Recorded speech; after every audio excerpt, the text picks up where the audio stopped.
कुर्सी मिल पाएगी, एक सीट पाना है सपा को। सही बात तो यह है कि हमें लोकतंत्र में पूरा विश्वास है, जनादेश का इंतजार करना चाहिए, काउंटिंग चल रही है, इसलिए इस समय भविष्यवाणी करना उचित नहीं। सुरक्षा की मांग करेंगे क्या सरकार से? गाड़ने की बात हुई है। स्वाभाविक रूप से सरकार को तो स्वयं संज्ञान लेकर के आपराधिक बयान देने वालों के खिलाफ तत्काल कार्रवाई भी करनी चाहिए और मेरी सुरक्षा व्यवस्था को भी उनको सुनिश्चित करना चाहिए।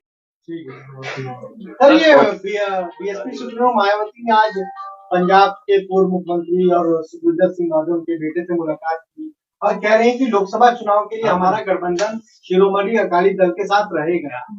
इसको कैसे देखते हैं, क्या असर पड़ेगा इसका? नहीं बहन जी, स्वयं बहुजन समाज पार्टी के राष्ट्रीय अध्यक्ष हैं जी, वो कुछ भी निर्णय लेने में स्वतंत्र है, इसलिए मैं उस पर टिप्पणी नहीं कर सकता। उसको अपमानित किए जाने की व्याख्या करता है, शूद्र समाज में आने वाली कुछ जातियों को इंगित कर नीच और अधम कहता है। मैं तो केवल इसी मात्र कुछ बिंदुओं पर, चूंकि ये अपमानजनक टिप्पणी है, गाली है, इसलिए इसको संशोधित किया जाए या प्रतिबंधित किया जाए, एक छोटी सी मांग है।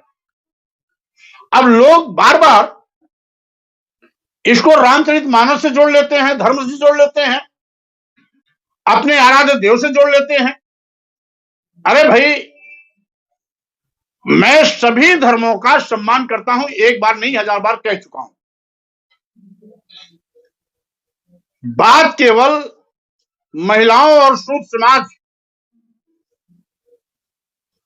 को सम्मान दिलाने की बात कर रहा हूं, तो मुट्ठी भर लोगों के पेट में दर्द क्यों हो रहा है, यह बात में समझ में नहीं आती। रही बात हमारी समझ कितनी है और कितनी नहीं है, इसका मानक किसी और के पास नहीं है। हाँ, इतना जरूर है, जो भी मुझको ना समझ और नादान कहते हैं, हो सकता है वो अपनी सोच को प्रकट कर रहे हो, लेकिन आज देश के 97% आबादी वाले समस्त महिलाएं और शूद्र समाज में आने वाली सभी हमारी दलित आदिवासी पिछड़ी जातियों को सम्मान दिलाने की बात कर रहा हूं, और 97% ऐसे लोग, तो 97% लोगों की भावनाएं अगर किसी अपमानजनक टिप्पणी से आहत हो रही हैं, तो क्या उनकी भावनाएं नहीं है क्या? क्या गाली देने वालों की ही भावना है? वो नादान है।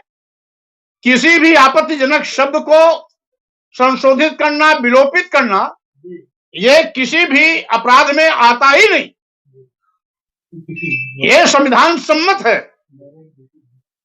अगर हम गाली खाने से रोकने का प्रयास कर रहे हैं, तो गाली देने वाले के पेट में दर्द हो रहा है। हम अपमानित किए जाने की व्यवस्था को खत्म करना चाहते हैं, तो अपमानित करना जो अपना धर्म सोचते हैं, उनके पेट में दर्द हो रहा है। हम तो ये जो मुट्ठी भर लोग गाली देना और अपमान करना अपना धर्म सोचते हैं, उनकी आंख खोलना चाहते हैं। अरे भाई, आप बड़े भाई हो, आगे चल रहे हो, अपने पीछे चलने वालों को भी तो सम्मान देना शुरू करो। एक और कहोगे हिंदू है, तो जब धर्म खतरे में आएगा तो हिंदू, जब भारतीय जनता पार्टी को वोट देना होगा तो हिंदू, और जब सम्मान स्वाभिमान की बात आएगी, अधिकार की बात आएगी, आरक्षण की बात आएगी, तो यही लोग आपके दुश्मन। आखिर दोहरा चरित्र क्यों?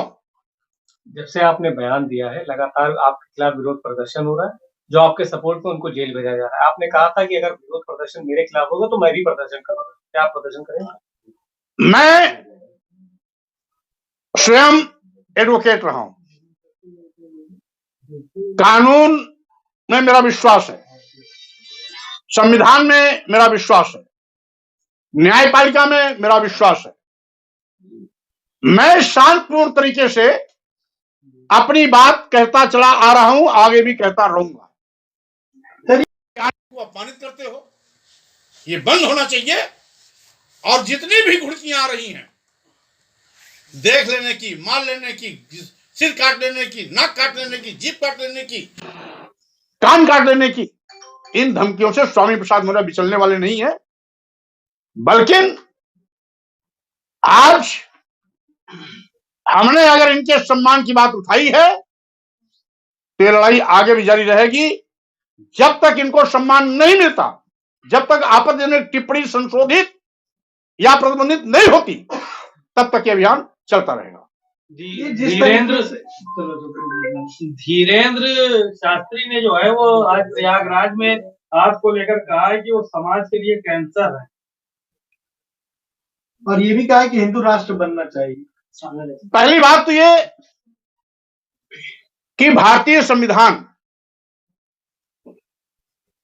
किसी भी धर्म ग्रंथ, किसी भी पंथ से ज्यादा महत्वपूर्ण है। देश एक है, संविधान एक है, राष्ट्रीय झंडा एक है, और इसी के अंदर अनेक विचारधाराएं, अनेक पंथ, अनेक धर्म सब भारतीय संविधान से अनुशासित होती है।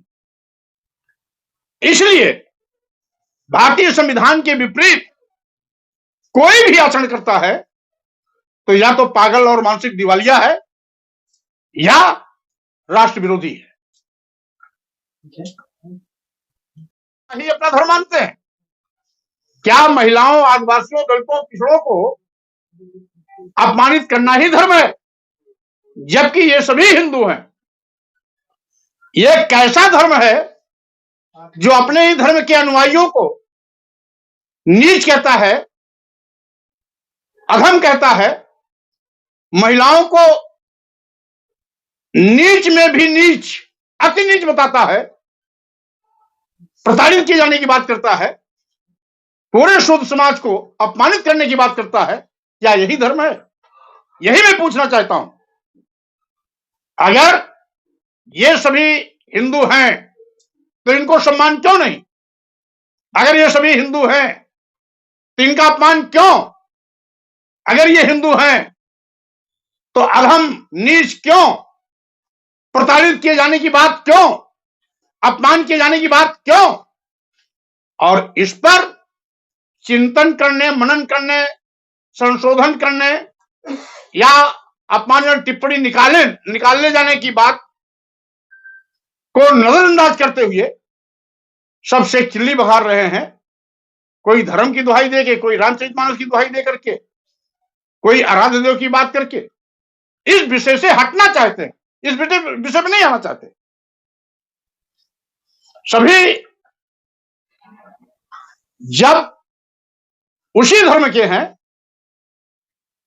तो स्वाभाविक रूप से वोट देने के लिए तो हिंदू, सम्मान देने के लिए बेगाने, आखिर क्यों? और जब आप हिंदू मानते हो तो सम्मान क्यों नहीं? इसका मतलब आप केवल वोट देने के लिए इनको हिंदू मानते हो।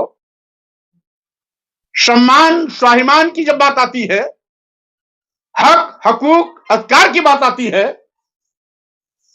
तो इनको आप दुश्मन मान लेते हो। कभी इनके आरक्षण पर डकैती डाल देते हो, कभी आरक्षण का खत्म करते हो, कभी मुख्य धारा से दूर करने की कोशिश